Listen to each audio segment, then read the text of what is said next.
അതെ, നമ്മൾ ഇന്ന് ഡിസ്കസ് ചെയ്യാൻ പോകുന്നത് രാഹുൽ ഈശ്വറിൻ്റെ അറസ്റ്റ് ഇപ്പം വേണ്ട ഒരു കാര്യമായിരുന്നു. ഈ ഇലക്ഷൻ അടുപ്പിച്ച ഒരു സമയത്ത് അദ്ദേഹം എന്ത് തെറ്റാണ് ചെയ്തത്? രാഹുൽ മാങ്കൂട്ടത്തിന് വേണ്ടി സംസാരിച്ചെന്നുള്ള തെറ്റാണോ ചെയ്തത്? അല്ല. നൂറുകണക്കിന് വരുന്ന, ആയിരക്കണക്കിന് വരുന്ന, പതിനായിരക്കണക്കിന് വരുന്ന, ലക്ഷക്കണക്കിന് വേണ്ടി വരുന്ന ആളുകൾക്ക് വേണ്ടി സംസാരിച്ചു എന്ന് പറഞ്ഞ കുറ്റത്തിനാണ് അദ്ദേഹത്തിനെ അറസ്റ്റ് ചെയ്ത് 14 ദിവസത്തെ റിമാൻഡിലാക്കിയിരിക്കുന്നത്. കുറ്റം എന്തു തന്നെയായാലും തെളിയിക്കപ്പെടണം, തെറ്റ് ചെയ്തവൻ ശിക്ഷിക്കപ്പെടണം. അതേ ഒരു നിലപാട് തന്നെയാണ് ഞാൻ. പക്ഷേ രാഹുൽ ഈശ്വറിനെ പോലെ കാര്യങ്ങൾ വ്യക്തവും സുതാര്യമായിട്ട് അവതരിപ്പിക്കുന്ന ഒരാളെ പിടിച്ച് അകത്താക്കുമ്പോഴുള്ള ഒരു പ്രശ്നം എന്താണെന്ന് വെച്ചാൽ, എന്താണ് രാഷ്ട്രീയപരമായിട്ട് അവർ ഉദ്ദേശിക്കുന്നതെന്ന് പോലും നമുക്കിപ്പോൾ മനസ്സിലാവുന്നില്ല.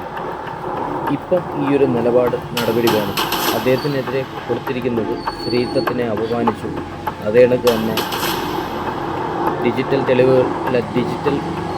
കാര്യങ്ങളൊക്കെ ഉപയോഗിച്ചിട്ട് അതിനെ മിസ്യൂസ് ചെയ്തു അന്ന് തുടങ്ങിയിട്ടുള്ള ഒരുപാട് കാര്യങ്ങളാണ് ഇതിൽ പുള്ളിയെക്കുറിച്ച് പറഞ്ഞിരിക്കുന്നത്. എന്തു തന്നെയായാലും രാഹുൽ മാങ്കൂട്ടം തെറ്റ് ചെയ്തിട്ടുണ്ടെങ്കിൽ ശിക്ഷ അനുഭവിക്കും. ഒരു ഉറച്ച നിലപാടിലാണ്. പക്ഷെ രാഹുൽ ഈശ്വറിനെ എന്തുകൊണ്ടാണ് ഇങ്ങനെ ആൾക്കാർ ഭയക്കുന്നതെന്ന് മനസ്സിലാകുന്നില്ല. കാരണം പുള്ളി എവിടെ ഒളിച്ചോടിയിട്ടില്ല. പുള്ളിയുടെ നിലപാടിൽ ഉറച്ച് തന്നെ നിന്നിട്ടുണ്ട്. ഒരിക്കൽ പോലും ഇരയായിട്ടുള്ള പെൺകുട്ടിയുടെ കാര്യങ്ങളോ എന്തെങ്കിലും ഒന്ന് വെളിയിൽ വിടുകയോ ചിത്രങ്ങളിൽ ഉൾപ്പെടെയുള്ള കാര്യങ്ങൾ ഉണ്ടെന്ന് പറയുന്നു. പരിശോധിച്ച പോലീസുകാരുണ്ടെന്ന് പറയുന്നു. അത് പുറത്ത് വിട്ടിട്ടോ ഇല്ല. പക്ഷേ ലാപ്ടോപ്പ് അവരെ കിട്ടിയ ഒരു സമയം തൊട്ട് നിങ്ങൾ ചിന്തിച്ചു നോക്കുക, ഇനി ഉണ്ടാവുന്ന ഭവിഷ്യത്തുകൾ എന്തൊക്കെയാണ്.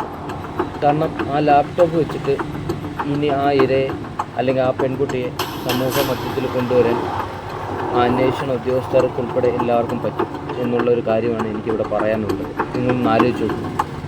ഇപ്പം രാഹുൽ ഈശ്വറിൻ്റെ കയ്യിലിരുന്ന ഒരു ലാപ്ടോപ്പ് പോലീസിൻ്റെ കസ്റ്റഡിയിലാണ്. അത് ഏതൊക്കെ രീതിയിൽ മിസ്യൂസ് ആകപ്പെടാം. പണ്ട് ഞങ്ങളുടെ കോളേജിലൊരു ഇഷ്യൂ ഉണ്ടായിട്ടുണ്ടായിരുന്നു. ഒരു പെൺകുട്ടിക്ക് ഒരാൾ നിന്നിട്ട് മോശമായിട്ടുള്ള ഒരു മെസ്സേജ് അയച്ചു. ആ മെസ്സേജിന് പിടിച്ചുകൊണ്ട് പോയത് ഹോസ്റ്റലിലെ എല്ലാവരുടെയും മൊബൈലാണ്. എന്നിട്ട് അതിൻ്റെ കാര്യങ്ങൾ നോക്കി ആർക്കൊക്കെയാണ് ആ മെസ്സേജ് പോയിരിക്കുന്നത് ഇവൻ എന്ത് ചെയ്തു, മറ്റുള്ളവർക്ക് ഫോർവേഡ് ചെയ്തു. ആ പെൺകുട്ടിക്ക് അയച്ച മെസ്സേജ് തന്നെ മറ്റുള്ളവർക്ക് ഫോർവേഡ് ചെയ്തവരുടെ മൊബൈൽ ഇന്ന് വരെ കിട്ടിയിട്ടില്ല. ഞാൻ പഠിച്ചത് Yunus college of engineering technology 2006-2010 ബാച്ചാണ്. അപ്പോൾ അന്ന് തൊട്ട് ഇന്ന് വരെയുള്ള സമയത്ത് ആർക്കും ആ മൊബൈൽ തിരിച്ച് കിട്ടിയിട്ടില്ലെന്നുള്ളതാണ് എൻ്റെ ഉത്തമ വിശ്വാസം. അപ്പോൾ അതേണക്കുള്ള കാര്യങ്ങളിൽ നമ്മൾ ഒരുപാട് ശ്രദ്ധിക്കുക. കാരണം എന്ന് വെച്ചാൽ മൗനം വിദ്വാനുഭൂഷണം എന്നുള്ള ഒരു രീതിയിൽ സ്വീകരിക്കുക.